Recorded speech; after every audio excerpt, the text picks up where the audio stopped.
Olá, hoje, com muita alegria, nós estamos estreando aqui o RCP News Talks, com convidados especiais que vão estar trazendo para os nossos espectadores aí seu exemplo de vida, o seu trabalho social, o seu trabalho profissional, enfim, contribuir com nossos espectadores aí, dando dicas e inspirando também os nossos ouvintes.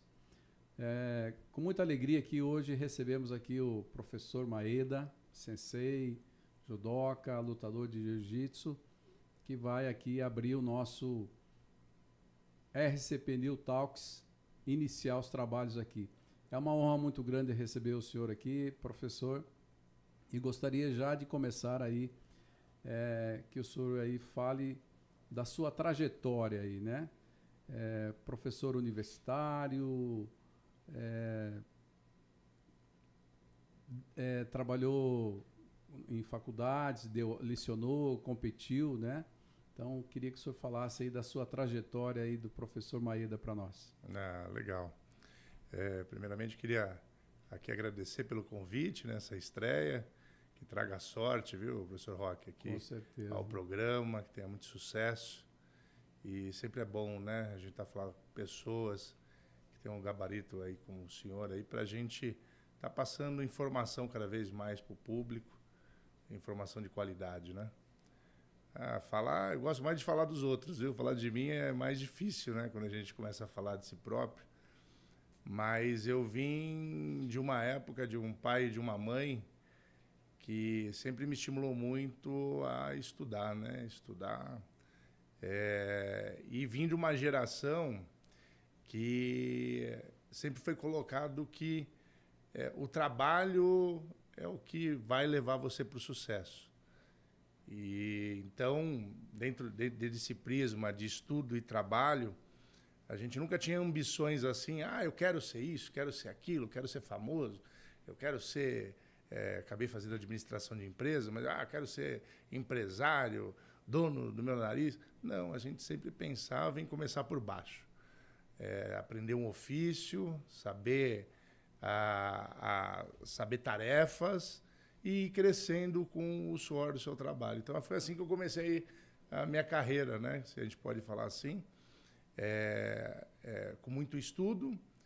Aí, aos 10 anos eu começo o judô, meu pai me colocou no esporte com o judô, então eu começo uma carreira de atleta que foi até os 32 anos, né? Fui atleta, passei por alguns clubes aí em São Paulo, do judô, mas o principal era o estudo.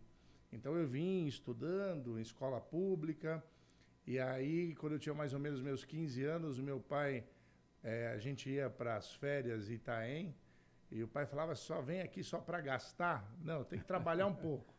E aí... até estou vendo aqui nos detalhes aqui, né? Quiosque na praia, Quiosque, né? na praia. Meu pai falou, não, você não pode vir aqui só e não Banco. Trabalhar. E aí eu comecei, meu pai montou um quiosque pra gente, para mim e pro meu irmão, dos 15 aos 19. Então, 15 aos 19, minha primeira experiência foi empreendedora e trabalhando no quiosque. Mas eu nunca me vi como empreendedor, eu me vinha com aquilo, a pessoa que precisava fazer tudo. Então, eu que cozinhava, limpava, comprava, cobrava, limpava, fazia tudo. Então, acho que isso foi uma base de aprendizado muito boa, né?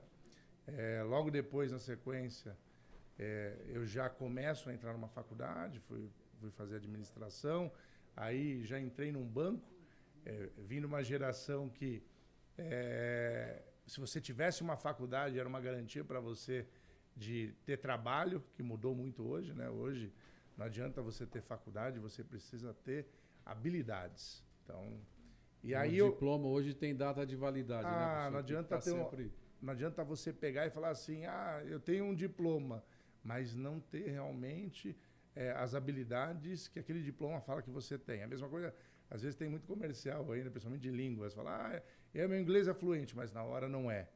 Então, a gente precisa ir atrás realmente dos ofícios, né? Saber ter habilidades, né? As competências aí que cada vez mais são colocadas. E aí, através disso, passando depois do período de banco, aí sim eu quis ser empreendedor, comecei na área comercial e veio um novo ofício que era ser professor. E aí comecei a dar aula em algumas faculdades. A minha área é de gestão, estatística, né? Então eu vim nessa carreira paralela, tanto o estudo, como o pai falava muito, estudo, então me proporcionou a aprender em várias áreas e também vim na área esportiva, né? Porque eu acredito que toda a criança, a jovem, né, até pelo menos o segundo grau, esporte, cultura e educação são caminhos que correm paralelos obrigatórios, né? Ou a família ela tem que tá trazendo isso, né, para esse jovem, para essa criança, ou, né, o Estado oferecendo cada vez mais programas e políticas públicas para a gente desenvolver nossos jovens, nossas crianças. Então é mais ou menos por aí. Depois vem questões políticas, vem. Mas a gente vai falar disso aí mais para frente, né? Desde 2017 o senhor atua na prefeitura. Sim. Na parte pública. Sim. Eu queria que o senhor destacasse o seu trabalho aí na frente dessas instituições e também depois eu quero falar do Centro Olímpico aí. Legal. Trabalho que o senhor está fazendo lá. Por favor, professor. Eu comecei na prefeitura em 2017. Tive o prazer aí de começar na subprefeitura de Pirituba, né? Entrei como um analista, né? Ajudando o gabinete do secretário, do subprefeito. E depois eu vou para a Casa Verde. A Casa Verde, eu entrei num cargo novo que foi criado na época do prefeito Dória, que era governo local, que era estar mais próximo da população, atendendo os problemas da população. E para mim foi uma escola, professor Roque, porque ali eu aprendi a ser um pouco mais humano, no sentido de olhar mais para os outros e não tão para mim. Então eu participei de situações onde combates de enchente, né, melhoria realmente de políticas públicas para a população. Então, na Casa Verde, fiquei aí praticamente como governo local uns 2 anos e meio. E passa a Casa Verde, tive convite para ir para o esporte, já estou há 5 anos na Secretaria Municipal de Esporte, e há 4 anos eu venho tendo a honra, aí realmente foi uma dádiva de Deus que caiu para mim, de sentar numa cadeira onde a maioria de atletas olímpicos sentaram, como a Paula do basquete, né, pegar Ana Moser, Rogério Sampaio, tudo atletas olímpicos que foram diretores do Centro Olímpico, e hoje eu estou tendo essa oportunidade, conseguindo aí dirigir 1.600 atletas, 15 modalidades, em âmbito nacional, né, competitivo. Todo ano, a gente estava falando anteriormente que tem uma peneira, né, para essas modalidades. Como é que a população tem conhecimento disso e é só no final de ano que tem essa peneira, professor? E o que é oferecido para esses atletas depois de passar dessa peneira? Todo final de ano nós fazemos as peneiras, a gente chama de super peneira. Super. Elas começam a população, é importante começar a ficar atenta, principalmente nas nossas redes sociais, né? A principal dela é o Instagram, Centro Ponto Olímpico, e aí ela vai acompanhando e lá abre as inscrições. Então, só para vocês verem, nós estamos no final do processo agora. Nós tivemos mais de 18 mil inscritos nas 15 modalidades. Ainda a gente não consegue atingir todo mundo, porque não são todos que se informam ainda pelo Instagram, precisavam mais apoio nesse processo de comunicação, né? Conta com o nosso podcast aqui, o nosso jornal, quando tiver esses eventos, e também noticiar as notícias importantes. Eu gosto muito do lado positivo, não só noticiar coisas ruins, né, professor? E isso é uma coisa que a gente tem que destacar. Conte com o nosso trabalho aqui para divulgar isso. Por favor. E aí até aqueles, por exemplo, agora a inscrição já foi, né? Então a gente está no processo agora de finalizar aqueles que vão entrar no Centro Olímpico. Aqueles que entrarem no Centro Olímpico ganham uniforme, lanche, vale transporte, todas as taxas federativas pagas. E é tudo de graça, então isso que é importante a população saber, que tem programas muito bons da prefeitura e com qualidade, né? Então tem que buscar informação, porque às vezes a gente tem esse estigma que tudo que é da prefeitura é ruim, e não é assim. Tudo que é público, né? Público, não funciona. E nós temos muitos programas públicos muito bons. Então o Centro Olímpico é um deles, quem não conhece, entre nas redes, vocês vão ver isso. E aí, durante o ano, o que nós podemos fazer são as avaliações técnicas. Então, aqueles que já são atletas, a gente verifica as vagas, e aí, se esse atleta ele estiver no mesmo nível ou superior aos nossos atletas, aí ele ingressa durante o ano no Centro Olímpico. Então, não é que eu perdi a peneira, então não tenho mais chance. Não. Pode fazer uma avaliação técnica durante o ano. E tem alguma competição que o senhor possa mencionar aí de destaque agora, desses atletas que passaram por lá? Eu também vejo, eu sou professor também, né, professor Maeda, e preparo bastante atletas, né? Inclusive os que medalharam no Pan-Americano. Fui técnico também da seleção de karatê do meu estado. Mas eu foco muito também e dou a ênfase, né, que ele pode se tornar um profissional também, né? Um atleta desse, ele não pode ser um professor no futuro, se tornar um profissional. Perfeito. E viver disso. Perfeito. Né? Lá, o Centro Olímpico são modalidades olímpicas, então voltado a formar atletas que, quem sabe, um dia vire um atleta olímpico. Tanto que lá no Centro Olímpico nós temos um corredor olímpico. O corredor olímpico homenageia todos os atletas que ganham medalha pelo Brasil. Hoje o Brasil tem 170 medalhas olímpicas. Então, são poucas medalhas que o Brasil tem numa história que vem desde 1920 ganhando medalhas. Então, a maioria dos atletas não serão olímpicos, não serão internacionais, mas serão bem formados, né? Com competências que, para o mercado de trabalho, são excelentes. E mais, se ele gosta de esporte, por que não trabalhar no esporte? Então, ele vai trabalhar na área de exatas do esporte, vai trabalhar na área de eventos, ou na área de saúde, né, na área de comunicação. Então, hoje tem um ecossistema do esporte. Se ele gosta de esporte, ele começa a se especializar em outras áreas, mas vai estar cada vez mais agregando valor ao esporte. Então, é muito importante cada vez mais as pessoas entenderem, porque na minha época, é engraçado isso, né? A gente sempre tinha aquele estigma que não dá para viver do esporte, né? Você tem que estudar, você tem que ter sua profissão. Não, o esporte eu vejo hoje como uma profissão, né? A única coisa que alguns entram através como atleta e outros vão entrar outras áreas técnicas que vão dar solidez, né? Você vê hoje, por exemplo, tá acontecendo inúmeros eventos, né? No Brasil e no mundo esportivo, que são eventos, né? São empresas que têm um grande número de profissionais aí envolvidos.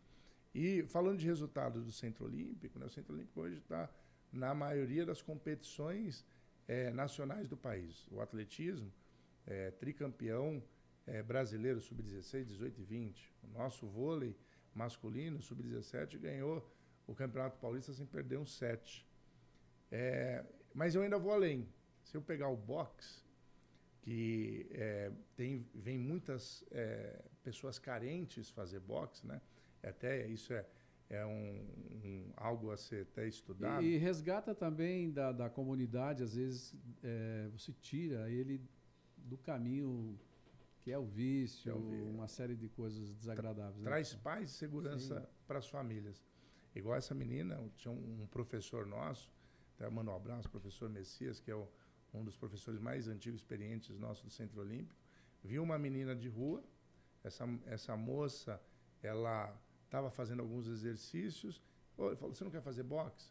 Veio para nós fazer boxe, viu que essa menina, ela estava desamparada socialmente da família, trouxe para nós acionamos o Conselho Tutelar, ela foi para um abrigo. Quantos anos tinha, professora? Isso daí ela foi aos 14 anos. Ela foi para um abrigo e aí, lógico, com toda essa estrutura, os professores e Deus, lógico, ela conseguiu ser tricampeão paulista, bicampeão brasileira e foi para o Catar disputar os Jogos Estudantis e terminou em vice-lugar, né, segundo lugar no Campeonato Mundial Estudantil. Então, eu uso um hashtag que eu falo assim, o esporte salva, né? E olha, tem salvado vamos realmente. Adotar isso aí também. Ele salva, aquilo que você falou, salva das drogas, salva, coloca num caminho do bem, né? E uma das coisas que Eu posso também destacar lá do Centro Olímpico, já que a gente está no país, né, que não sei mais se a gente é do futebol mesmo, né? É o país do futebol, né? Que nós não estamos tão bem assim. Mas lá no Centro Olímpico nós estamos jogando a Copinha Feminina e 2 de janeiro o Centro Olímpico estreia no masculino na Copinha Masculina de futebol, que é o campeonato aí que mais destaca, né? destaque Uma do vitrine, Brasil, né? Pro Brasil. Né? do Brasil de jogadores de base, né? É a primeira copinha feminina esse ano? Já estamos disputando a terceira... A copinha a feminina. Não, feminina. a copinha é a terceira edição. Esse ano é a primeira Copa Feminina que está sendo disputada ou ela já disputava Não. anteriormente? A copinha feminina já está na terceira edição. Ah, a terceira edição. O Centro Olímpico já disputa 2 edições. Essa é a segunda edição que o Centro Olímpico disputa e vai ser agora a primeira edição que nós vamos disputar no masculino. Lá no Centro Olímpico nós temos futebol masculino e feminino, do sub-11 até o sub-20, disputando os campeonatos paulistas. Antes da gente fazer a próxima pergunta para o senhor, eu queria que o senhor destacasse bem como é que as pessoas, as famílias, os jovens têm acesso, pode procurar o Centro Olímpico.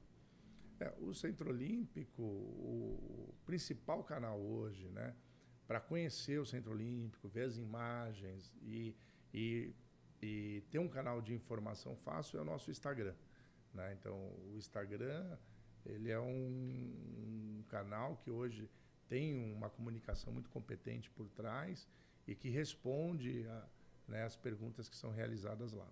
E qual que é, professor? É o Instagram Centro.Olímpico. Muito bom. Então, E também, desculpa, professor, por favor. mas caso também alguém não consiga uma informação, se quiser depois na minha rede, aí depois só procurar na minha rede também vou ter o maior prazer de passar mais informações. Nossa produção aqui falou que vai destacar na bio dos nossos vídeos aqui os contatos. Obrigado. Bom, parabéns aí por esse trabalho no Centro Olímpico, né? E eu acho que o esporte, a cultura, né? E a educação são as principais ferramentas para a transformação do nosso país, da sociedade e especialmente dos jovens que precisam muito, né, professor? E eu ainda vou colocar mais uma coisa. Aqueles que querem conhecer o Centro Olímpico, o Centro Olímpico ele entrou num programa do turismo que chama Vai de Roteiro. Então, qualquer pessoa pode se inscrever dentro do Simpla, né? É só entrar lá, Vai de Roteiro, Centro Olímpico. Aí vai pegar um ingresso no Simpla e todos os sábados, às 10 da manhã, faz um passeio belíssimo e vai conhecer as estruturas do Centro Olímpico. E é de graça.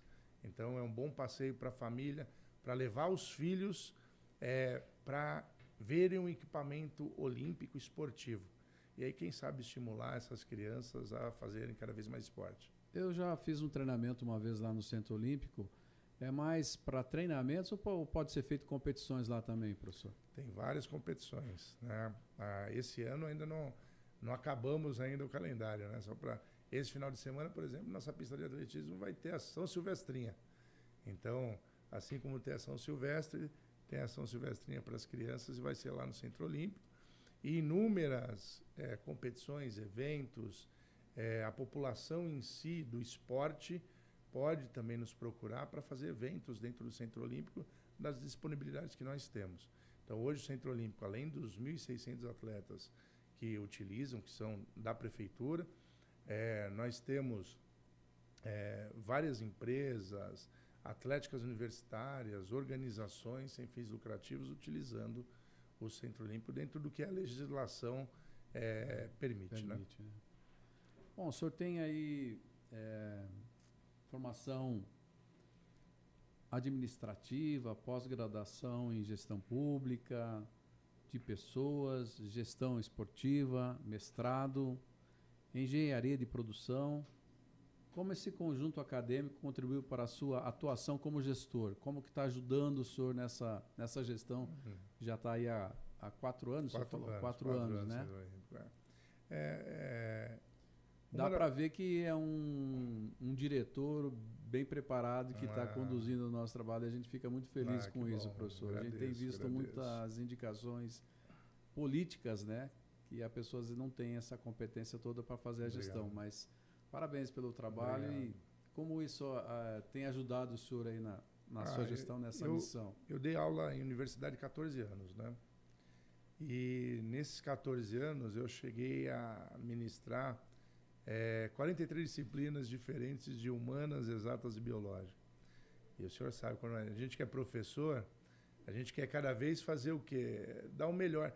E o professor nada mais é do que ele acaba estudando e aprendendo um pouquinho mais que o aluno. Se o aluno estudar e aprender, ele vira professor. Né? Do que ensina.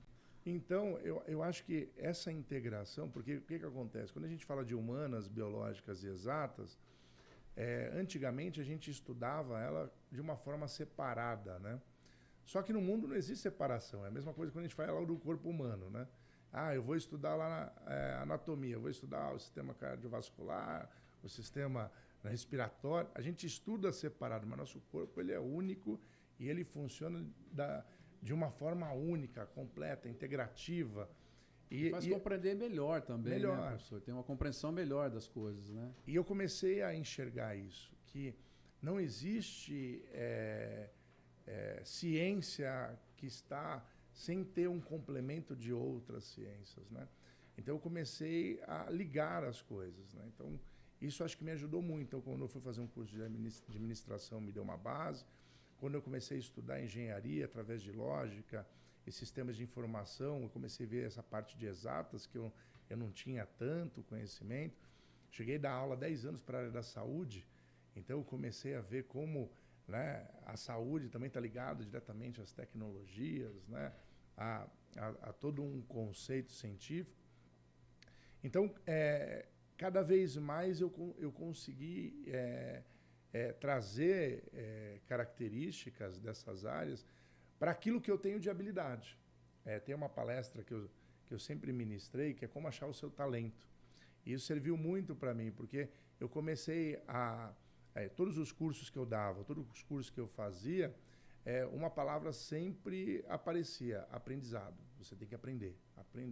E o aprendizado ele é constante durante a vida. Você nem precisa mais fazer curso. Se você estiver hoje vendo um programa como esse, atento e aberto ao aprendizado, alguma coisa aqui vai servir para você.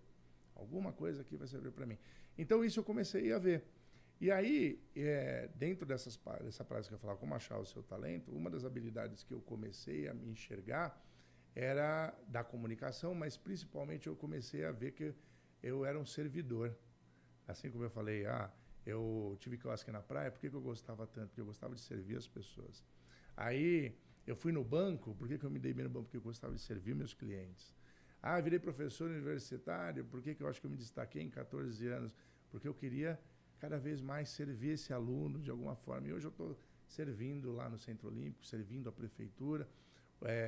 Às vezes as pessoas falam para mim, professor, mas às vezes eu não entendo. Você passa o seu telefone para todo mundo. Eu falei, se eu sou um servidor público, eu não posso estar escondido. As pessoas têm que ter meu contato e rápido. Né? Porque hoje, cada vez mais, a sociedade está dessa forma.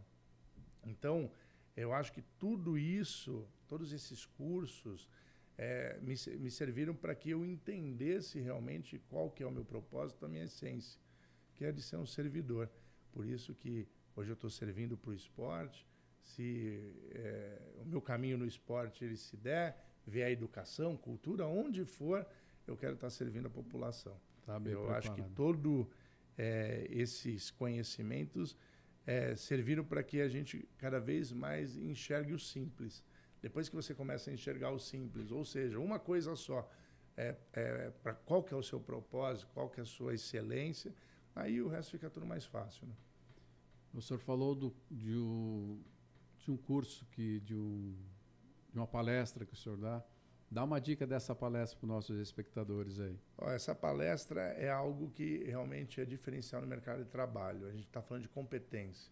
Quando eu falo de competência, a gente trabalha em 3 coisas: conhecimento, habilidade e atitude. O Centro Olímpico, nós temos hoje lá, somando os CLTs, concursados, comissionados, que são cargos de confiança, nós temos quase 250 funcionários.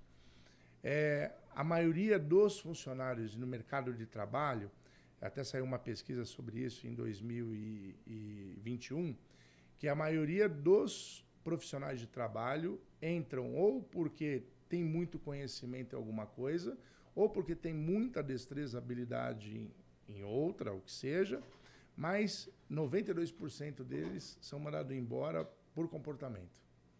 Então, o grande problema que nós estamos tendo hoje na sociedade é essa questão das atitudes, né? Conhecimento, habilidade e atitude. Então, eu sei, eu desenvolvo, mas eu não estou me comportando na sociedade da forma que eu deveria me comportar. E aí, por isso que eu falo que o esporte é muito importante. Porque a sociedade evoluiu. Nós não estamos aqui discutindo se isso é bom ou ruim, mas ela evoluiu. As famílias evoluíram, os jovens, as crianças não são mais a mesma e não são tratadas iguais como eram antigamente. Então, legal, houve uma evolução. E aí, o grande problema que está acontecendo hoje é como a gente se comporta relacionado a isso.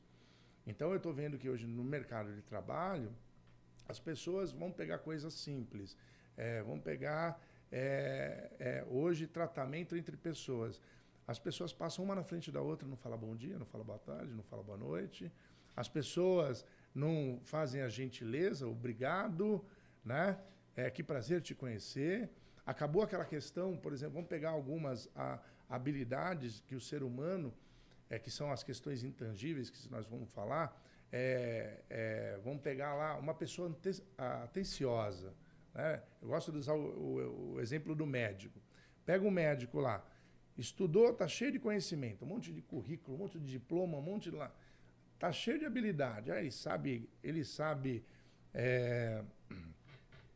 como é que fala? Fazer uma sutura, ele tem técnicas, ele não sei o quê. Mas se um médico não olha para o seu paciente no olho, não traz uma segurança, ele perdeu tudo isso. Então, a gente tem que começar a voltar em certos comportamentos que antes eram a sociedade, isso era ensinado de pai para filho, isso era ensinado com um professor na escola, e que está se perdendo um pouco. Então, eu vejo que essa parte comportamental, atitudes, valores, é o que nós temos que resgatar cada vez mais, e é isso que vai ser discutido dentro de uma sociedade. A gente está numa sociedade hoje 4.0, né? Que estamos falando das tecnologias, estamos falando cada vez mais que eu agora tenho um aplicativo, em cima desse aplicativo eu desenvolvo várias coisas, ganho dinheiro, me comunico com as pessoas. Tem ficando pessoas milionárias usando o IA, né? Só que aí já está indo para uma sociedade que a gente está falando do 5.0, que não adianta mais a gente ficar fazendo isso. É o que a gente desenvolve com a sociedade, mas protegendo o nosso planeta, criando um bem-estar social. Porque não adianta mais eu, por exemplo, ser bem-sucedido prejudicando os outros. Não adianta mais eu hoje estar dentro de uma felicidade, dentro da minha família, que eu não consigo sair de casa porque eu não tenho mais segurança, porque a sociedade hoje está em puro conflito. Então, essa questão hoje comportamental é importante. Eu vejo no Centro Olímpico, e a gente passa para todos os nossos professores, porque sempre teve essa crítica, né? O professor, ele é pago para ensinar ou para educar? Ou é os dois? E eu sempre falo que é os dois. Porque, intuitivamente, o professor é um educador. E então a gente cobra... Tanto que o pessoal fala educador físico, né? Então a gente tem que cobrar. A gente tem que voltar ao simples. Que é, de novo, cobrar os bons relacionamentos, né? Cobrar as atitudes, né? Cobrar valores nas pessoas. Incentivar as crianças, os jovens a serem generosos. Quanto vale hoje uma pessoa generosa no nosso planeta? Quanto vale uma pessoa que transmite paz no nosso planeta?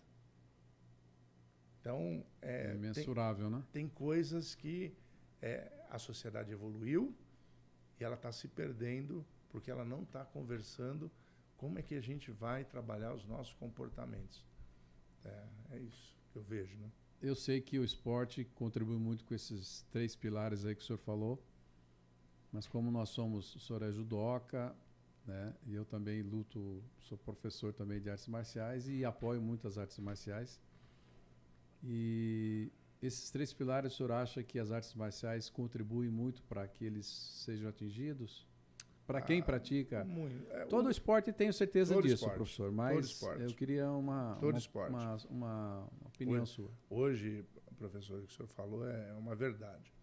Hoje, se pegarmos... Eu tenho 15 modalidades no Centro Olímpico, todas as modalidades trabalham isso. Lógico que as artes marciais, ela vem de uma outra cultura, né? Principalmente as culturas orientais, que é bem diferente da nossa cultura, né? Mas eu vejo que o que realmente nós precisamos é uma união. Uma união entre quem?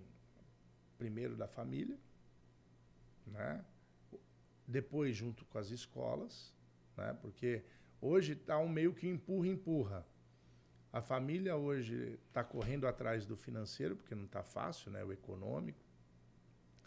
E deixa a missão de educar para a escola. Só que a escola não sabe se é ela mesmo que é isso, porque ninguém conversou, né? Então, nessas questões que eu tô colocando. Todo mundo tem que ser responsável hoje, né? Porque não está fácil hoje educar um filho, não está fácil hoje, né? A gente colocar pessoas no mundo com um caminho do bem, né? Então, por isso que eu vejo que a importância hoje de nós resgatarmos a família e cobrar a família também, né? Não dá mais, por exemplo, para a gente ter filhos e não acompanhar. Só para o senhor ver, professor, no Centro Olímpico, toda a última terça e quarta do mês, eu abri para que os pais estejam junto dos seus filhos nos treinamentos. Por que isso? Porque eu lembro do meu pai junto comigo nos treinamentos. Na hora a gente não sabe quanto isso é importante. Quando você vira adulto, você fala que saudade eu queria que meu pai estivesse aqui agora, me acompanhando, me olhando o que eu estou fazendo, me orientando para o lado das coisas boas, que é isso que um pai e uma mãe faz. Então eu estimulo para que eles vão lá. Sabe quantos % dos pais aparecem nos treinos? 5%. Então, e assim, é algo que a gente está vendo isso, né? Hoje as pessoas elas estão muito mais individualizadas, né?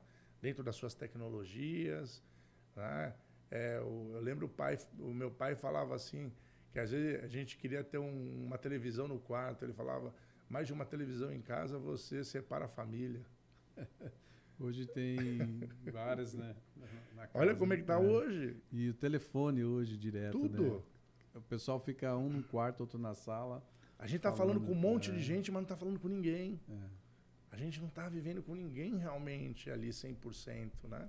Então são essas questões que eu vejo que tem que ser discutido, né? Tem que ser essa falta de participação dos pais juntos, o senhor atribui isso aí à atividade profissional ou desinteresse mesmo? Qual que é o seu ponto de vista? Porque é uma alegria, né? Você estar fazendo esporte ou praticando alguma coisa com o seu filho, né? Independente da idade, né? Não, eu acho que é aquilo. Eu acho que quem está em casa aí está vendo, né? Acho que uma das falas que a gente fala cada vez mais... Opa, não foi nada. Uma das falas que a gente fala cada vez mais o ano acabou. Eu nem vi passar.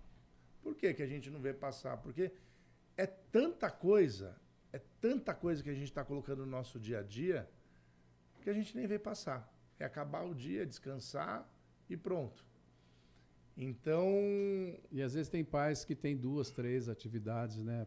Então, assim, é muita coisa. Então, por isso que a gente tem que começar a rever certos prioridades. O que é prioridade? Né? E não tem jeito. Um jovem, uma criança, né? Dentro do seu desenvolvimento, ela tem que ter o apoio dos pais. Ela tem que ter o apoio de bons professores. Os professores têm que conversar com os pais, né? Não adianta, por exemplo, lá eu vejo pelo Centro Olímpico, tem pais que o filho entrou, vai entrar, ele foi lá, vai sair, o pai não foi mais. Então, eu acho muito bonito essa questão quando eu vejo os pais junto dos filhos. A gente tem que voltar a isso, olhar, cuidar. Às vezes, tem muitos pais que falam assim, o Centro Olímpico é seguro, não é seguro, principalmente rede social, né? Rede social, as pessoas começam a falar de algo sem nunca ter visto. E um começa a fazer uma crítica, o outro vai junto. E o outro vai junto. Nem conhece, não sabe, nem conhece. Né? Então, até falando daquela pergunta que você falou, né, professor, das artes marciais, eu vejo sim que a arte marcial deveria ser colocado em Quase todas que as obrigatório, escolas, né? em todas as escolas. O esporte, para mim, a cultura e a educação é na escola. E com as famílias, lógico. Então, por exemplo, o que deveria estar hoje obrigatório dentro de um currículo acadêmico, escolar? Arte marcial tinha que estar. Alguma arte marcial o jovem, a criança tinha que fazer. Atletismo tem que estar, que é um dos esportes que, principalmente na primeira infância, desenvolve demais. É lá que ele vai aprender a correr, é lá que ele vai aprender a saltar, ele vai aprender, né, essa parte toda. Natação.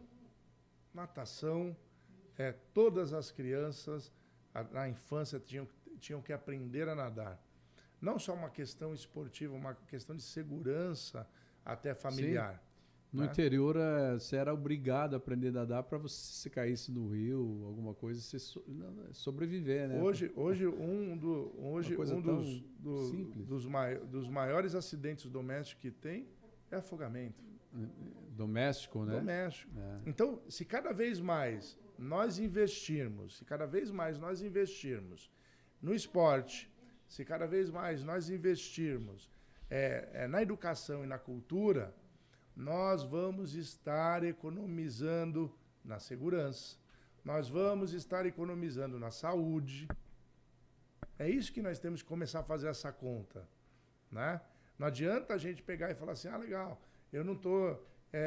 não precisa de esporte, porque se cada vez mais a criança, o jovem estiver fazendo esporte, é longevidade, é menos saúde, né, que vai ser utilizado.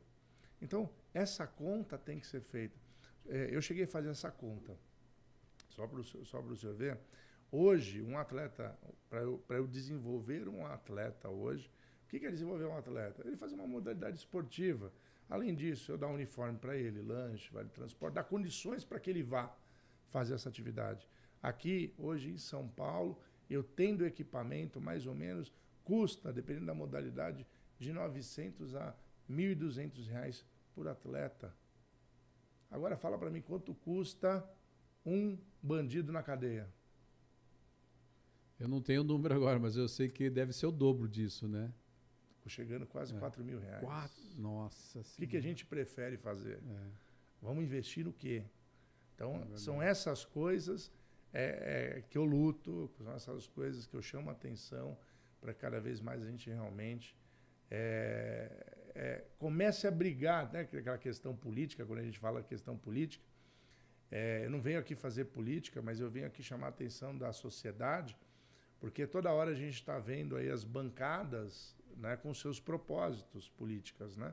Então tem as bancadas da segurança, tem as bancadas, né, religiosas, né? Você tem um chama de bala, né? Outro chama, né, do agro, da indústria. Você vai vendo aqueles políticos que organizam com a sociedade buscando os seus interesses, e tudo bem.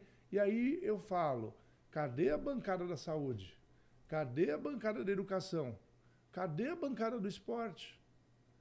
Cadê os profissionais de saúde que às vezes ficam reclamando, mas não conseguem se organizar e ir lá brigar por seus interesses? Cadê os esportistas? Assim eu me coloco, que a gente não consegue se organizar, né? Tá cada um pelo seu interesse próprio e brigar pelos interesses do esporte dentro da sociedade, fazer com que cada vez mais tenha recurso. Hoje, São Paulo, o orçamento da Prefeitura de São Paulo para o esporte, sabe quanto é? Em percentual? 0,4%. 0,4%. Tem alguma lei específica de destinação de recursos para o esporte, professor? Não. Hoje o que nós temos de destinação, principalmente saúde e educação, né? Que está voltado para Então, nossos atletas, nossos professores que militam nessa área, acho que é uma boa bandeira, né? A gente defender uma lei municipal que fique... Uma lei mesmo que possa mudar o prefeito, mas aquela lei vai ter que ser respeitada. Falando de política, da boa política pública, da política com dignidade, o senhor disputou algumas eleições no passado e eu gostaria de ouvir aí que o senhor está disposto a disputar novamente, né? E o que isso trouxe de aprendizado para o senhor fazer a sua gestão pública e levar essa excelência que está levando lá para especialmente os nossos atletas lá do Centro Olímpico? Legal. Eu tive essa experiência, né, que eu acho que é muito importante todos terem essa experiência. E parabéns, hein? Porque tem que ter coragem para disputar uma eleição. Eu saí candidato a deputado estadual em 2014, aqui em São Paulo, 16 e 20 a vereador. É muito difícil sair candidato. Foi uma experiência para mim muito positiva e negativa ao mesmo tempo. Por isso que eu vejo que muita gente desiste, que tem muita boa intenção, mas desiste porque quando você vai para a rua com tanta motivação, que querendo fazer o bem pela sociedade, né, em prol da sociedade, você é apedrejado num rótulo que, como todo político é bandido, ladrão. Eu me passei por situações que eu cheguei no meu carro a levar a garrafada. E eu, 14 anos, professor universitário, com um pai japonês, uma mãe paraense, que eu honro tanto o nome deles, e eu ouvi na rua o pessoal te chamando de ladrão, bandido, isso que é pior. Isso dói demais, dói demais. Mas, ao mesmo tempo, eu vi que se a gente não realmente avançar, não vai ter mudança. Né? Não vai ter mudança. Porque a população, ao mesmo tempo que ela quer gente boa, mas ela afasta os bons. Ela afasta os bons. Ninguém que é bom quer ser chamado de bandido. Ninguém que é bom quer ser chamado de ladrão. Eu, por exemplo, eu quero ir para um pleito político e ser chamado de professor. Eu tenho um grande orgulho. Né? O meu pai sempre colocou nunca mais, né? E depois que eu fiz o mestrado eu posso fazer isso. Ele falou, nunca mais tire esse seu título. Esse é o título mais importante que você tem. É professor. Não é o mestrado, não é a faixa preta, não é o professor. Então, tanto que no meu cartão de visita, meu nome é Mário Maeda, mas todo mundo me conhece como professor Maeda. Eu faço questão que seja colocado isso. Então, me ajudou muito essa questão de ter essa questão política, de ter esse conhecimento, de ter esse envolvimento. De entender cada vez mais quais são os problemas da sociedade. Não tenho interesse de sair candidato, mas é muito difícil. Né? Tenho interesse, sim, de ajudar no Poder Executivo, né? Cada vez mais ajudando aí a prefeitura, né? Ajudando a qualquer área pública ou privada que precise de um trabalho, né? Onde eu possa servir aí, ao esporte, à cultura, e a educação, principalmente aos jovens. Eu acho que essa é a minha missão. Eu quero ajudar as famílias a voltar a ter um pouco de paz, porque o que eu mais sinto é ver pai e mãe não sabendo o que fazer com seus filhos. Não sabendo o que fazer com seus filhos. Eu estou tão grato, tenho 3 filhos. Hoje eu vejo meus filhos e estão tão bem encaminhados. E eu vejo que isso é família. E não fui só eu, foi meus pais, são os avós, né, que ajudam também muito em cima disso. Então eu quero ajudar essas famílias nisso. Eu acho que é importante, né, já que a gente, por causa dessa evolução da sociedade, a gente se desequilibrou, vamos juntar forças, todo mundo. Retornar, né, Vamos juntar forças. Né? Vamos pedir ajuda, a gente precisa pedir ajuda. Né? Então, eu sei que o Centro Olímpico é pequeno para a nossa sociedade, mas lá é um caminho onde vocês podem pedir ajuda.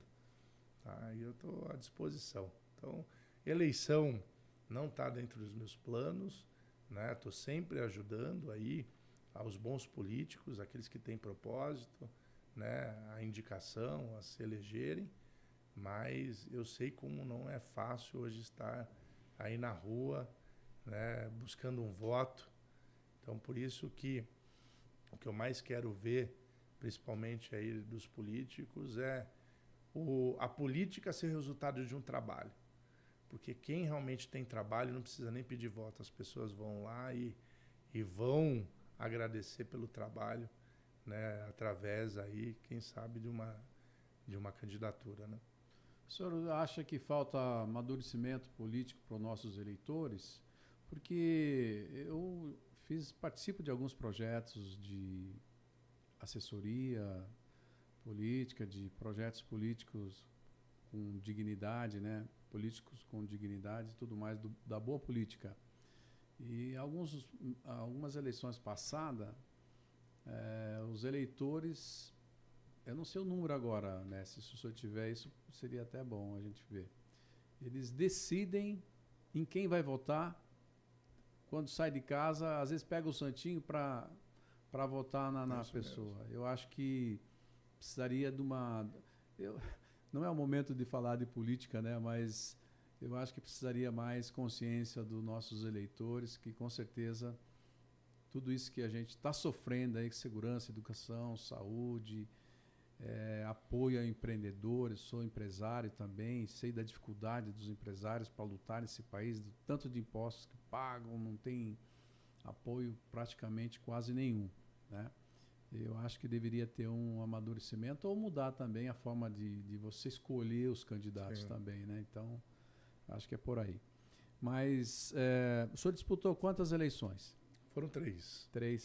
Todas para vereador. 2 vereadores e uma deputada estadual. Deputada estadual. Bacana.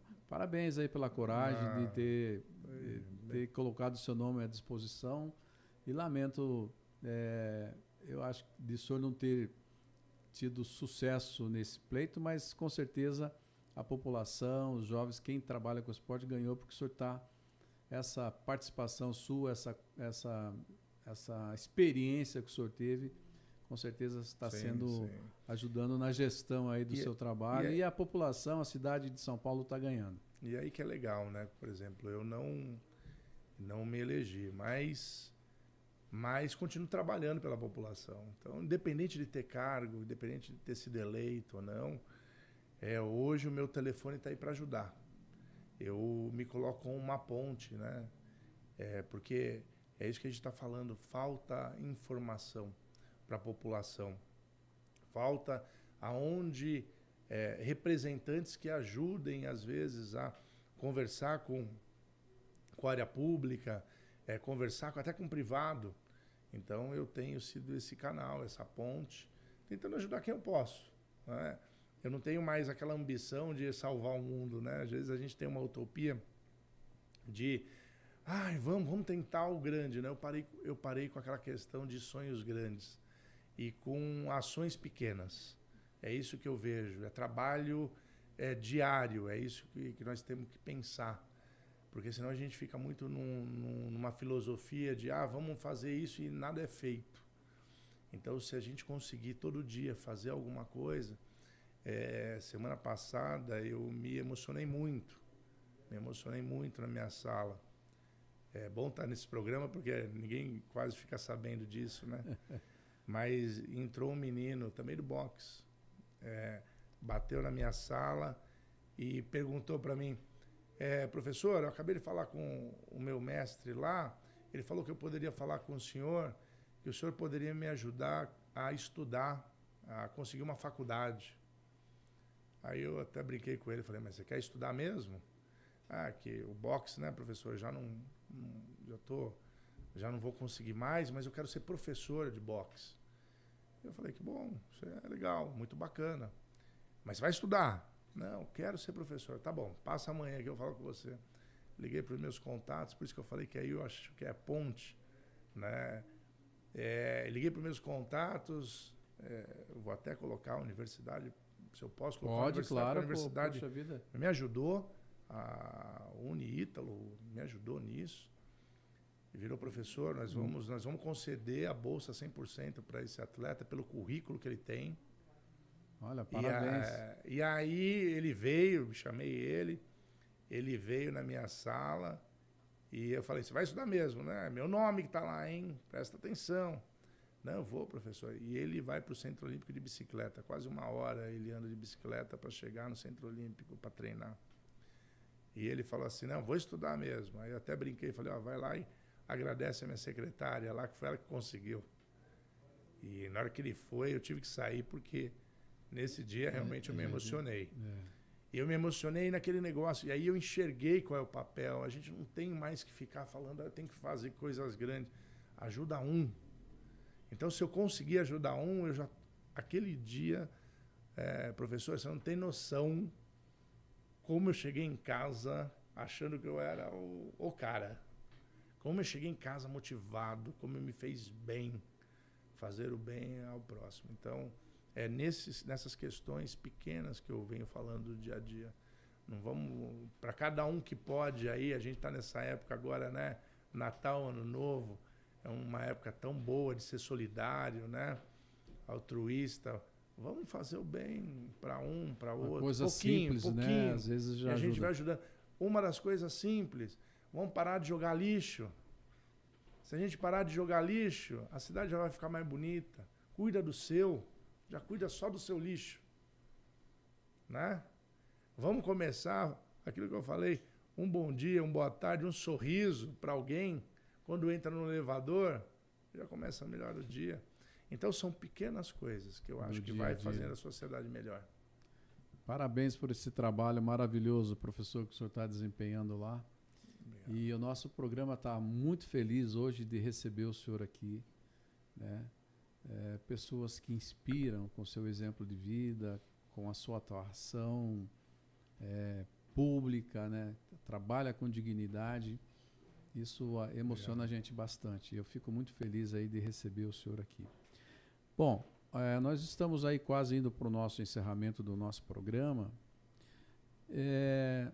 Eu queria voltar mais um pouco aqui à atividade esportiva que o senhor teve, quase 20 anos, passou por grandes clubes renomados, faixa preta de jiu-jitsu e de judô.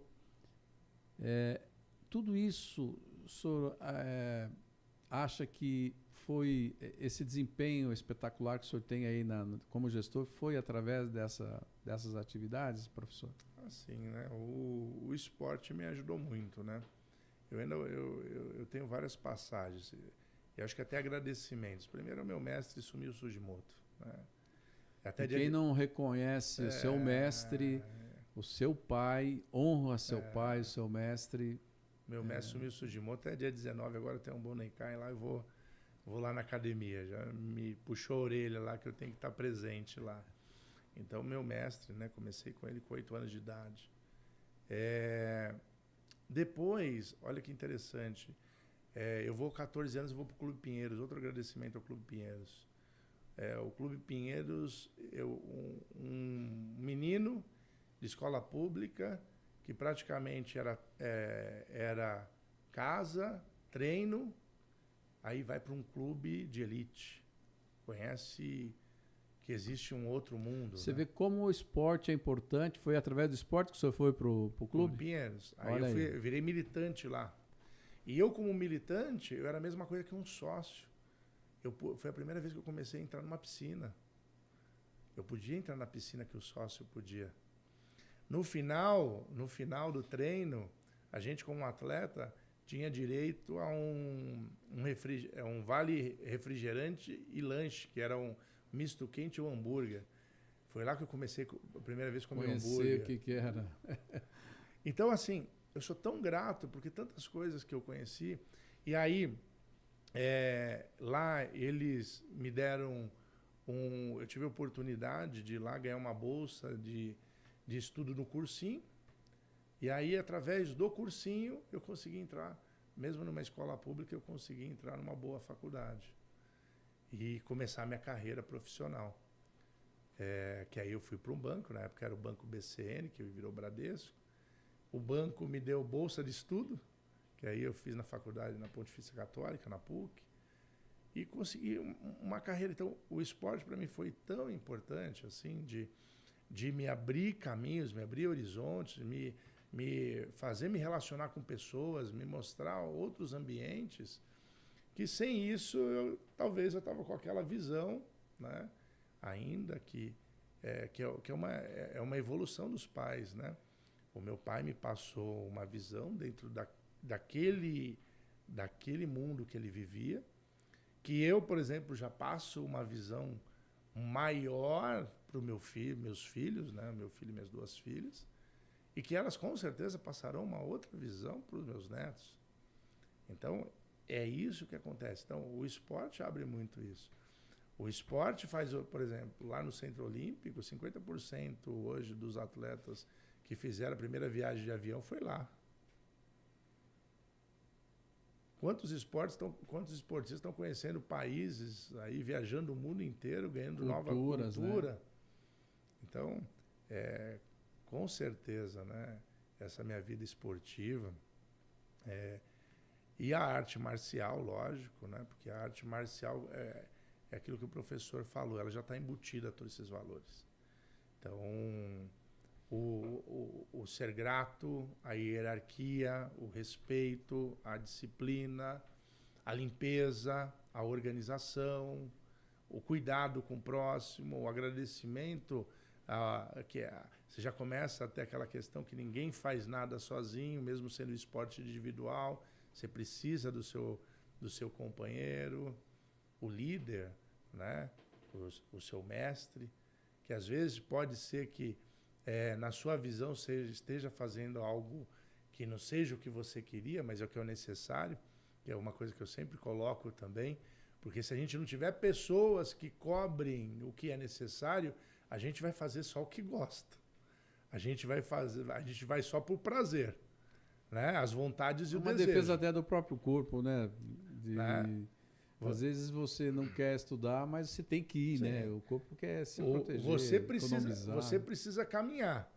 Se alguém não falar, olha, você precisa caminhar, você vai pegar o carro, vai pegar outro, você não caminha. Você precisa beber água. Se não falarem para você, você precisa beber água... Mas tem que cavar o poço. Você vai beber um monte de outras coisas que falam para matar a sede, que não é água.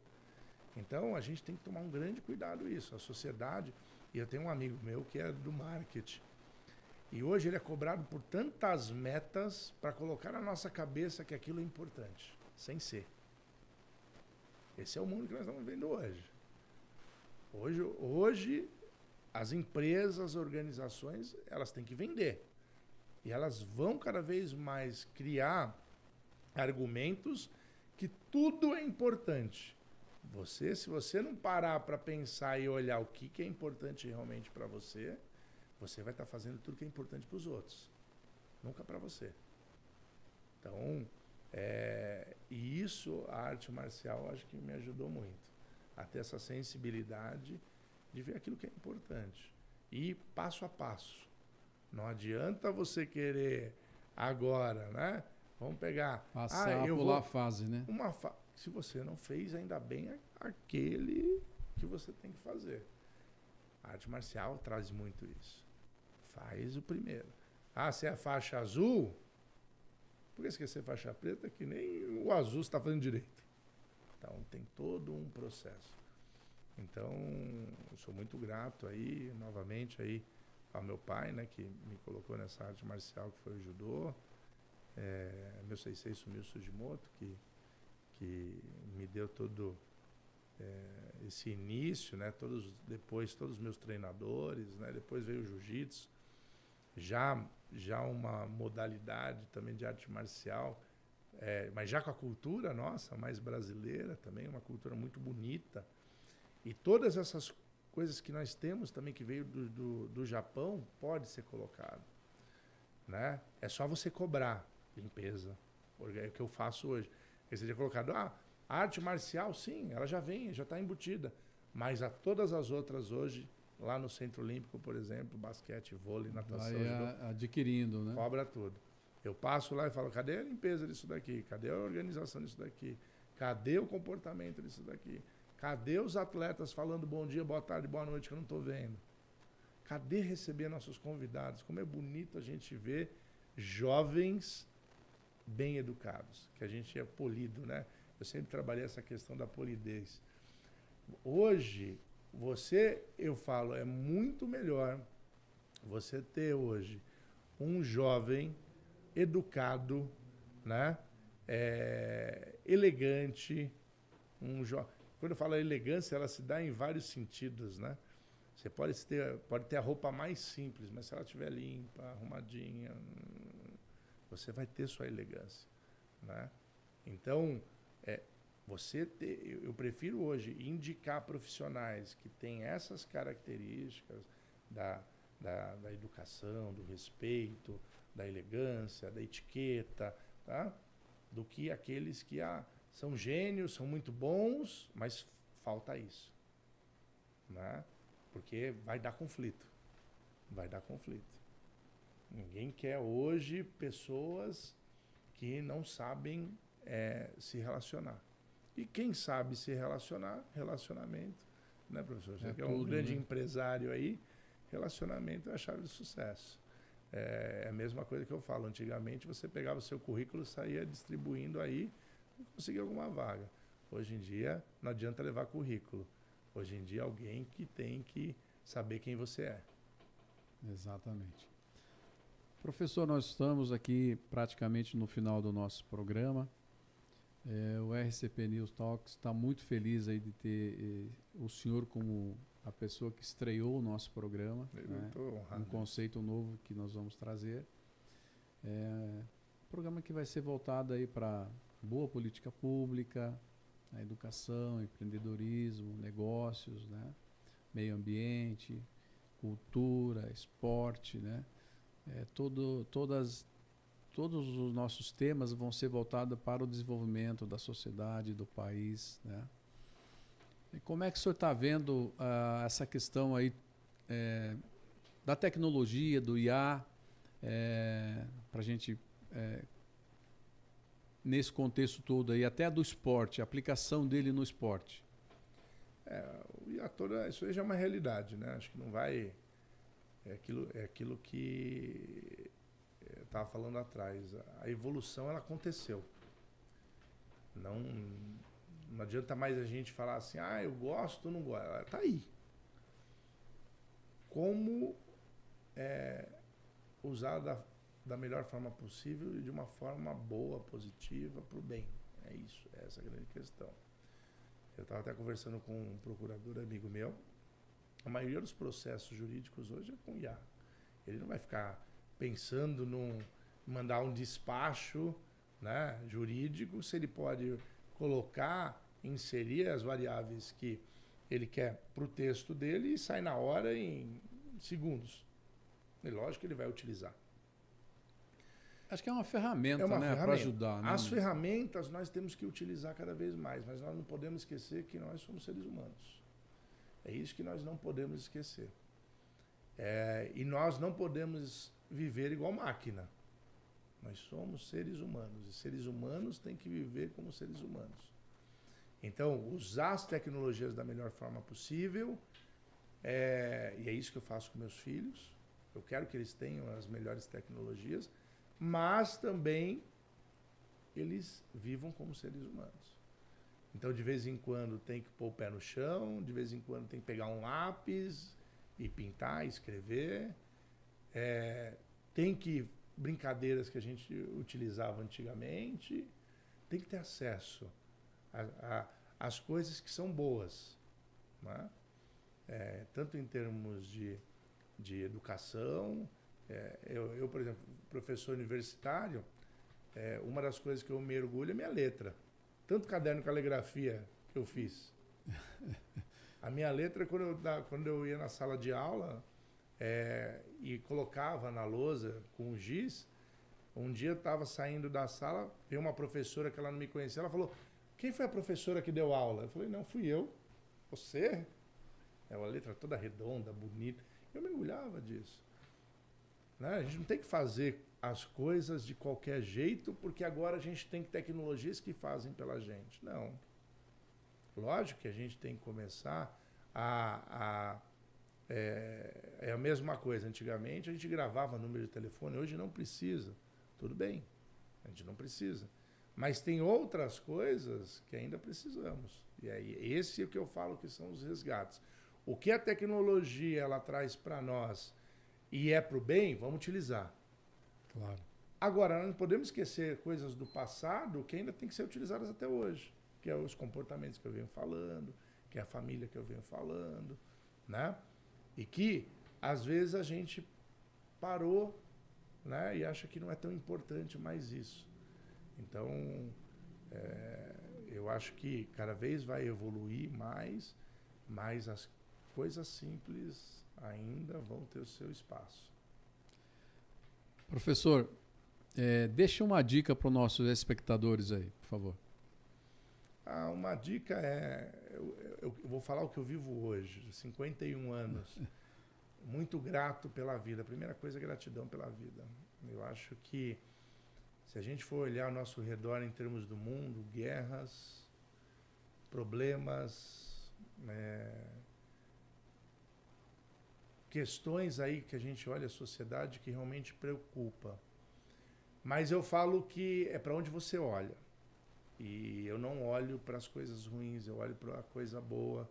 Então é a mesma coisa, às vezes você anda de cabeça baixa e você está vendo lixo toda vez ao seu redor. E você esquece de tanta flor que tem ao seu redor.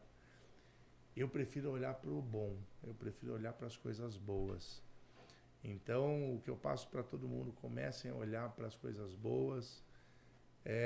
Não vão ficar pensando tanto em futuro, que o futuro não existe. Futuro é hoje, né? E viver o presente, dia a dia, com gratidão, fazendo bem e procurando cada vez ser melhor como pessoa, né? Como pai, como mãe, como esposo, como filho, como profissional. E uma das coisas que eu vejo como hoje profissional, cada um assumir sua responsabilidade. Temos que voltar àquela questão, lembra do passado?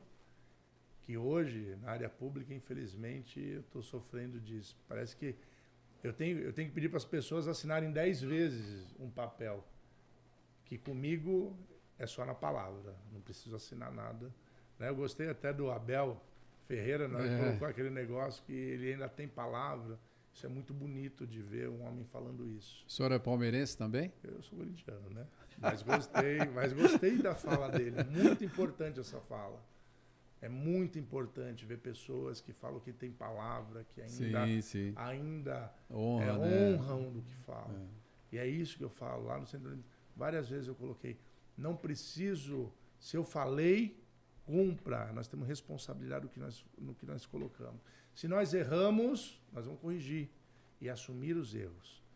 Então, se a gente conseguir isso, olhar para as coisas boas, pensar no dia a dia, não ficar sonhando com um monte de coisa, aí sim teremos uma sociedade digna aí, onde nossos filhos lá na frente poderão viver melhor do que nós. E os nossos netos também. Eu já estou na fase dos netos, viu, professor? Os seus contatos, suas mídias para os nossos espectadores, os nossos ouvintes aí procurarem o senhor. Legal. O meu Instagram, Professor Maeda, né? No Instagram. Tem meu WhatsApp também, viu? Eu não tenho medo do WhatsApp. Eu recebo 700, 800 do WhatsApp por dia. É 11 9 8271 3559. Um monte de gente vai falar, nossa, esse homem é louco de colocar o WhatsApp e tal. Mas eu... O senhor está à disposição da população do município de São Paulo. Da população. Eu sou daquele. Eu ajudo a todos até, né, um momento que eu não consegui ajudar mais. Bom, o senhor quer destacar mais algum projeto futuro para o ano que vem, para a gente finalizar? Não, o projeto realmente é esse, é o esportivo, a gente cada vez mais crescer com o esporte. A gente está colocando a Rede Olímpica, que são locais que estejam mais próximos à população. Hoje nós temos a Rede Olímpica no Cambuci, Pirituba, Guarapiranga, temos também, vamos colocar agora, temos também no José Bonifácio, lá em Itaquera, e vamos colocar mais alguns polos, aguardem aí na Zona Norte, vamos ter na Vila Maria, Santo Amaro, então vão chegar novos polos, levando o esporte de iniciação e desenvolvimento para as crianças, para os jovens, para que cada vez mais o esporte esteja próximo das casas das pessoas. Parabéns pela sua participação, pelo seu trabalho. E nós temos orgulho de ter um esportista, um artista de artes marciais, um trabalho tão relevante para o nosso município. Você, nossos espectadores, não deixe de curtir RCP News Talks. Curta, compartilhe, apoie, divulgue e também mande sugestões para os nossos convidados, nossos próximos convidados e também perguntas aí para os nossos convidados. Nos próximos episódios, nós vamos estar respondendo você também e tirando as dúvidas que você tem. Te vejo no próximo programa.